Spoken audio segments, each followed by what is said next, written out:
You are listening to The Building Code, a podcast by Buildertrend where we talk all things technology and construction.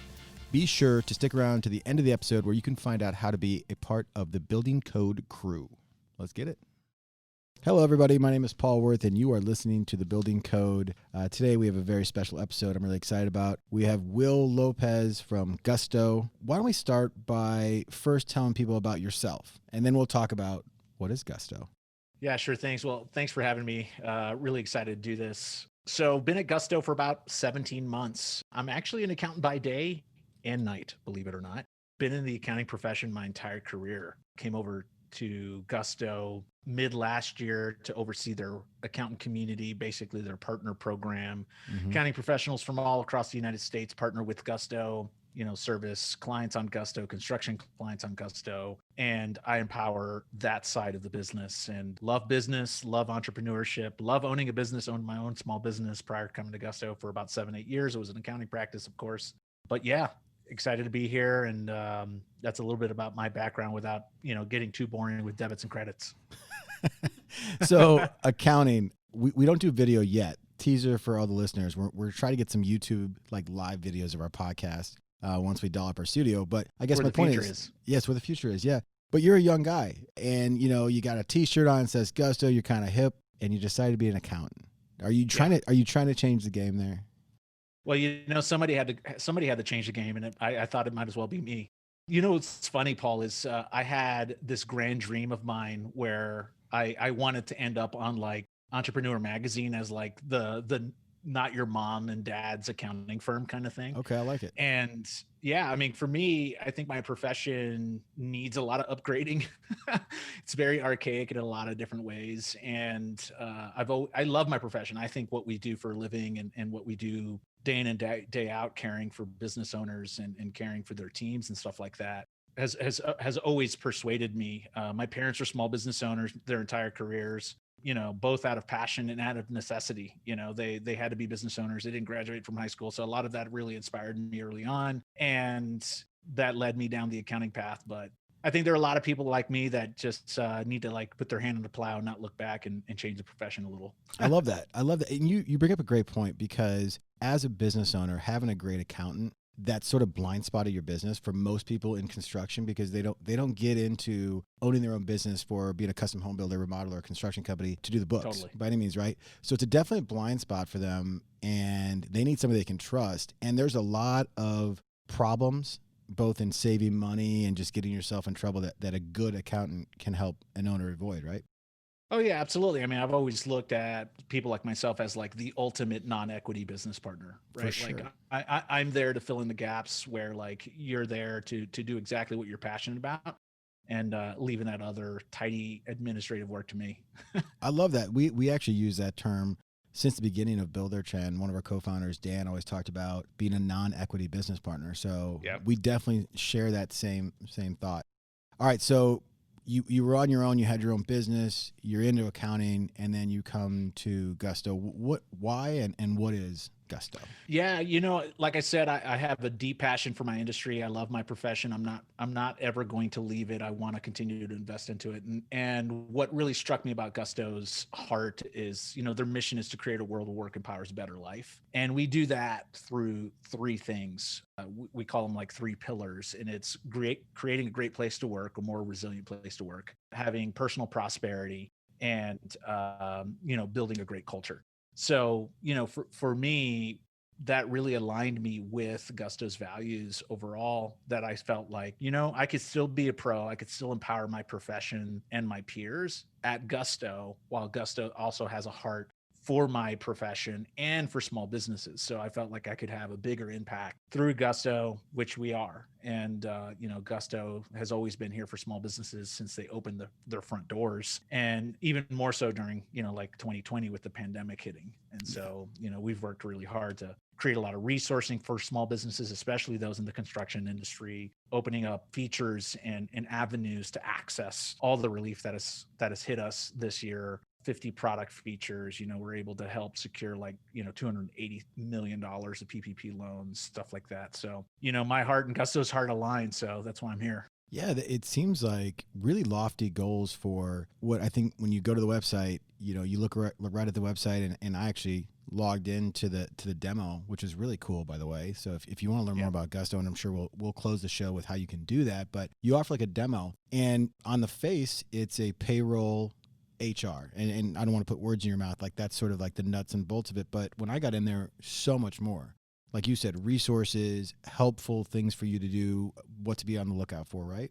Yeah, absolutely. I mean, Gusto prides itself on being the people platform of choice, and supporting people in a team of people is much more than payroll. And I think my profession also has a little to do with that. I think we've always bucketed people or individuals either as like a payroll bucket or like a benefits bucket or like an HR bucket. And they're anything but, right? An employee walks into the door and says, I'm an employee of this company. And yeah, I expect a paycheck, I expect some benefits, and I expect some help with HR issues if I'm having issues. So being an employee of a company is a very comprehensive and holistic experience. And Gusto builds its product and prides itself on delivering on that holistic experience. So yeah, we're known as a payroll, but we're much more than that. We offer benefits, HR, financial wellness tools. This year, we've really stepped up as an entire company to deliver much more than just those core experiences, like things on COVID for both the employee and the employer, and so much additional resources for the accounting partners that they work with.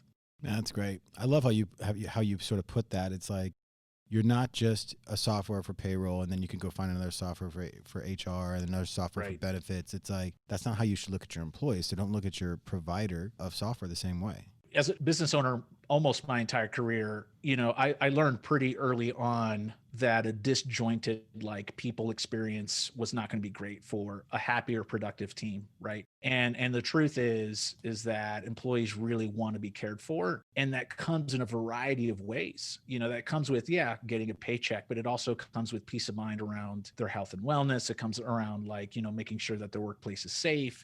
I mean, there's just so much nuance to working somewhere, that to just simply think that all you need is just payroll is anything but from the reality of what's going on. And I think if anybody needs any proof point, just look at the past 12 months of 2020, right? And Right. it's just like we are, as a society, we care for employees and we care for teams. And over the last 100 years, we've done a lot of advancements as far as like employee rights and advancing representation of employees. But yeah, when you look at a team as just payroll, they're anything but that. They're much more than that. Yeah, and a lot of business owners talk to us as Buildertrend, and we have conversations with our clients, obviously, and they're all small business owners in construction, and they talk about, well, how do I build a culture? How do I have a company that attracts younger millennial talent?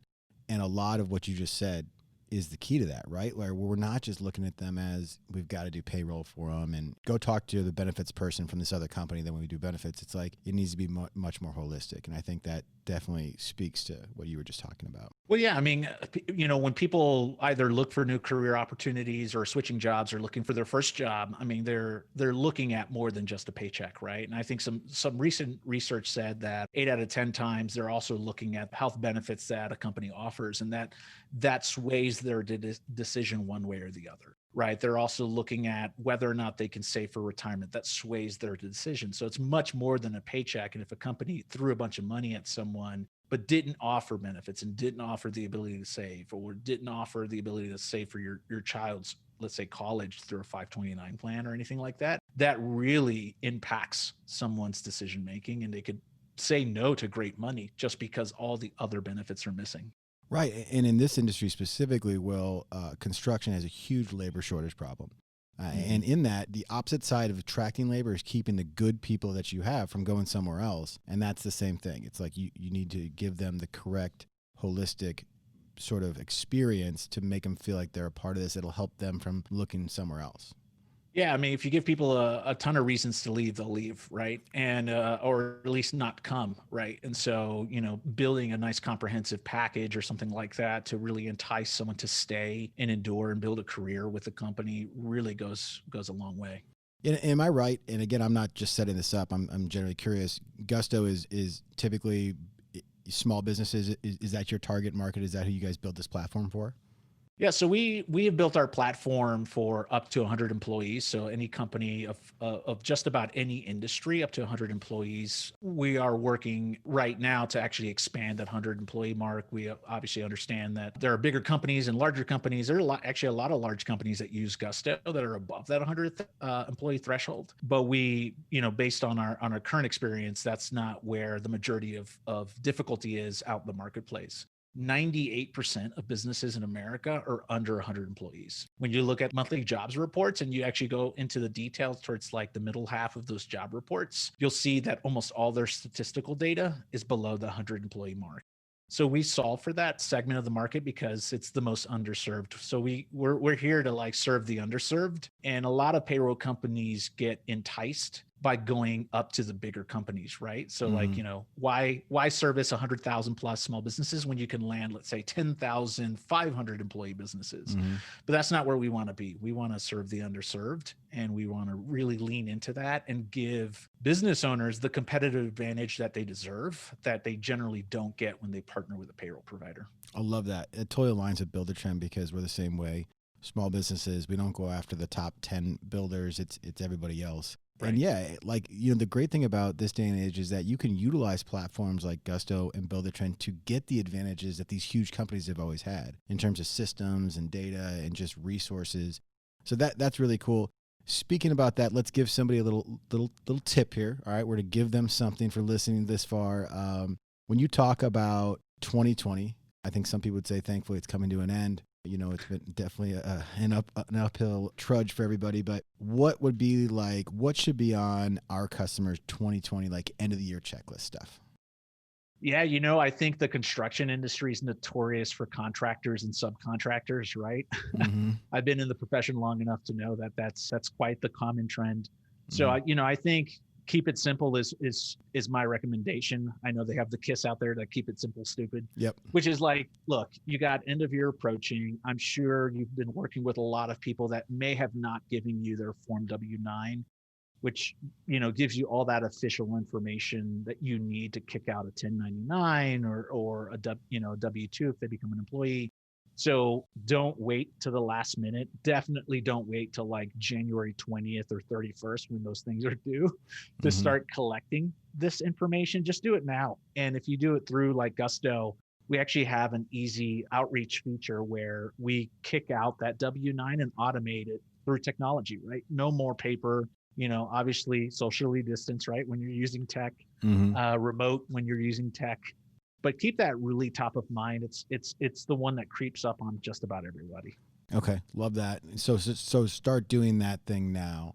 Yeah, and that's just be proactive. Pretty good general piece of advice. Like December hits, let's just get your checklist and start working on it. Don't wait until the last minute. Right. Speaking of that, when it comes to organizing tax information by the end of the year, in your past life or your current life, like what's some of your advice to people on that? A few things here. I think what's a little unique about this year is I think everyone scrambled to organize their tax information because like the PPP required it. They wanted your financials up to date. So hopefully you've been maintaining it. And so I would say, keep on top of it from like when you fetched it maybe 3 months ago to grab that PPP loan. The tax stuff doesn't start rolling into like the end of January, right? So like when the year closes, a lot of like the 1099s and W-2s and all the, personal and corporate stuff start flowing in. It generally happens around January, late January, early February. So what I would do is I would just kind of look at what you put together last year, just kind of make a short list of it. It could be like 10 documents, 15 documents. Just create a checklist, keep an eye out for it in the mail. And then once you get it, just kind of folder it away.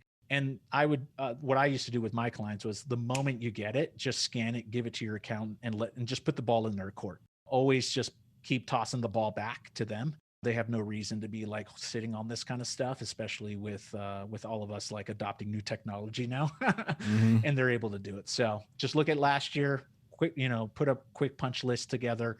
And just kind of keep an eye out for it. I like how you're speaking our people's language by using punch lists instead of checklists. I appreciate that, Will. There you go. Like they know that stuff now. Although people don't really like throw a couple nails in it, Yeah, there you go. All right, I love that. So you were talking about closing the year. I'm just firing questions at you. I feel like this is Go for it's it. a free consultation for our team, which is I great. know. Well, I figured I'll send the invoice later. Yeah, there you go. Send it to Danielle, our producer. What are some big mistakes companies make when they are doing that close out of the financial year? Like what should we be avoiding? Gosh, I think I've been in the profession long enough to say that I think tardiness or just absolute waiting to the last minute is the ultimate culprit. I mean, I think that's just such the huge mistake, and here's why. I understand it's a lot of work to close out your books or your financials or to pull things together. But I ran a really progressive practice. And what that basically meant was I used a lot of technology to advance the livelihood and the administrative work of my clients. Right. I future proofed them is what I used to say is I'm here to future proof you and consult you. And when you close everything out early, or you're just running things in real time because you're working with a pro, let's say similar to me, who's using modern technology, integrating it with Buildertrend, integrating it with Gusto, they have that information in real time. And what's really crucial about certain moments in business life is being able to forecast out tax ramifications, forecast out great business performance or losses. So that way, people like me can give you the right information at the right time so you can make the decision. So sometimes tax planning is big, and I would ask your accountant to tax plan for you. We used to do tax plan for our clients all the time, twice a year, once in May, once in October. And all of that required a lot of just real time, constant maintenance. So that way, if you were having a bang out year, right, another pun intended, and you There were you go. just crushing it out there, I could tell you within literally like a 1% margin of error what your tax bill was. Now, would you rather me tell you 10 months in advance what your tax bill is, or like 30 days before it was due? Right. It's always like 10 months in advance. Yeah, for So, sure. like, that only happens when you are either keeping things up to date or closing things out real quickly. So just staying on top of your real-time job costing and your QuickBooks and making sure everything's accurate throughout the year is super important. But also don't wait till the last minute. I'll throw you on the spot here. Like, would it be a good idea? Like, are there sort of target dates? October 1st, November 1st, December 1st, like they should be doing certain things, or is it just general stay on top of it? Obviously, best practice is to stay on top of it every month, close it out. Every quarter would be a great opportunity to like look back and just look for any kind of thing, anything kind of like glaring or big. Mm-hmm. And then once a year, you can take that really top side approach and just run through the financials. Because when you're on top of it and you do, let's say, some of that mid checkpoint on the monthlies and then a little bit of a heavier checkpoint on the quarterlies, it makes the year closeout a lot less worrisome. Mm-hmm. You don't have to like bring out the big guns at the year end because you've been doing it all throughout the year. So there are those traditional milestones. Mm-hmm. And then I normally would encourage a lot of business owners to take those conventional milestones, let's say quarterly, kick it out to your pro and say, hey, tell me what my tax bill is this year, and just kick it out to them every quarter. Like, hey, I closed it out. Here's what I think I'm going to make for the year. Tell me what you think I owe, and try to combine that work. That is that double check work with a little bit of proactive, like what's in it for me kind of work, Mm-hmm. because then you'll be encouraged. You'll be heavily encouraged to keep it up, because generally people think that by doing it every quarter, it's just kind of like just an administrative task. But when you combine it with like what's in it for me, it keeps that momentum going. Love that. So lean on your if you have a pro who's helping you with accounting, young hip person who gets it, the exciting world of accounting. Then, I'm no longer it. I'm at Gusto now, but yeah, lean on those people because you're paying them. So that's really good. All right, so we want to talk. I thought that was some really great advice for business owners just in general. But bringing it back to Gusto and like payroll services and things like that. Obviously, you guys have a great platform. We're actually going to be doing an integration with Gusto. Exciting. We're super excited because again, I think it was very obvious in this short podcast that our two businesses are super aligned with what we're trying to do. And so I think, after looking at everybody out there in the market, we hands down pick Gusto. It's coming to the end of the year. Let's say somebody's not using a payroll service at all, or they're using something different. Why is sort of like the end of the year? And I think I'm a novice to this, but I can already understand from what you just talked about, your year-end checklist. Why is the end of the year a good time to possibly look into changing your payroll service? Yeah, so I would encourage anyone that you could change your payroll service at any point in time of the year with Hmm. Gusto, because Gusto has all the technology and the capability to help you transfer any kind of situation over to Gusto at any time. But where people make probably the largest transition is at end of year, because it's just cleaner and there's a cutoff period, right? Right. And so when you look at anybody's, let's say, calendar year, January to December, that's how people generally do business. And January starts a brand new year, and so does many times using a lot of new resourcing, using payroll. So I would encourage you, it's a great time to like transition your payroll, great time to actually get your team introduced into some greater resourcing through payroll at the beginning of the year. Gusto offers a lot of things that not only can help the employer, help your small business or business manage its team, but it also helps you track a lot of things like PTO or holiday pay or time off. And so those are like the more payroll related things, right? And then there's things that are just like every day working at a company. Like Gusto has the ability to give you the ability to have new hire welcome cards, right? Which is kind of like has nothing to do with Gusto, but have everything to do with the payroll moment, Hmm. right? It's like, oh, somebody got hired. Yeah, send them a card, say welcome, introduce them. There's like little checklist that says, hey, put balloons or now virtual balloons on their desk. Yeah. As far as I'm concerned. Yeah. And you could do all these things that are very kind of company culture, feature like. So, now's a great time to really think through that, because things are so questionable within an employer, right? And we're all working remotely, we're all working at a distance. We kind of still see that on the front lines for at least another 6 months until the vaccines roll out. But you'll need every resource from both payroll management, but then team management as well. Yeah, if you had any blind spots as it relates to how you were managing employees face to face, going virtual really made those things very glaring for people. And so if you Right. feel like you still have sort of a blind spot in your business, I obviously Will does, but I obviously recommend as well Gusto. Go to gusto.com. You were mentioning the end of the year. According to your website, we have 15 days, 8 hours, 54 minutes, 35 seconds till January 1st. So they make it very clear on the website that end of the year is coming up. You can check out everything. I assume, unless you want to plug it, something else, the website gives you a ton of information. Yeah. So you can go to gusto.com, check it out. And, I'll tell you right now, there are probably three major blind spots to almost every business. And a lot of it is around new hire, which is one major one. So think about the new hire experience. You go into an office, right? You get hired. And what do they have you do? You fill out a ton of Yeah. paperwork, Mm-hmm. right? The W-4, the I-9, like all this stuff, employee policy manuals, all of that kind of stuff.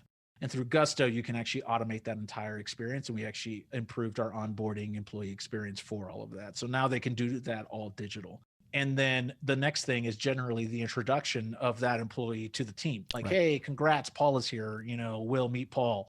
Gusto can help personalize a lot of that through the platform and give you that next best. Nothing beats in person, of course, right? Like there's always a great high five kind of great moment, but next best is pretty much what Gusto has built, which is giving you the ability to send out those e-cards to welcome new EEs, introduce them to their team, so on and so forth.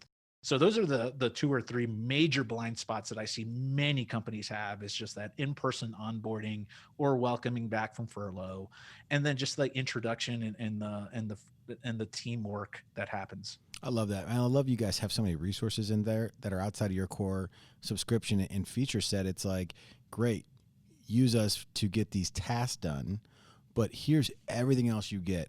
And these are super important things that business owners either aren't thinking about, or they're googling how to do like best practices stuff or asking friends. It's like all right there in one platform for them.